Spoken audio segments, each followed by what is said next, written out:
É pessoal, gente, é mais um vídeo super legal. Então, gente, hoje eu vou tirar o negócio da geladeira do meu pai. Essa aqui é a geladeira do meu pai. Ai, meu cabelo. O cabelo me inchou aqui, ó. Essa aqui é a geladeira do meu pai, ó. Parte de cima, parte de baixo. E não tiraram isso aqui ainda. Tem um plástico aqui, ó, que tá protegido esse nome aqui, ó. Ninguém tirou e agora eu vou tirar. Eu fiz esse vídeo aqui só pra tirar esse negócio. Peraí.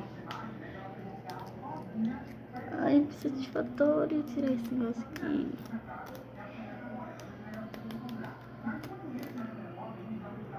Tirei. Isso aqui é fita, é. Isso aqui é fita. Porque eu escrevi, ó. Mas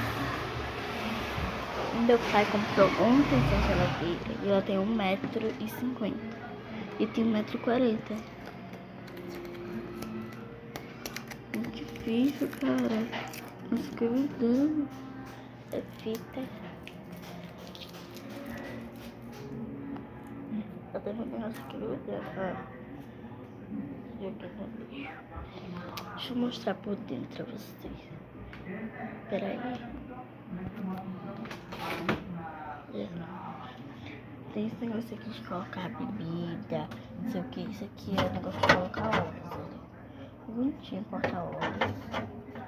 Esse aqui já colocaram aqui pra testar, tá pegando. Congelador, esse aqui não sei, esse aqui também não sei, não vou mexer. Esse aqui é quento.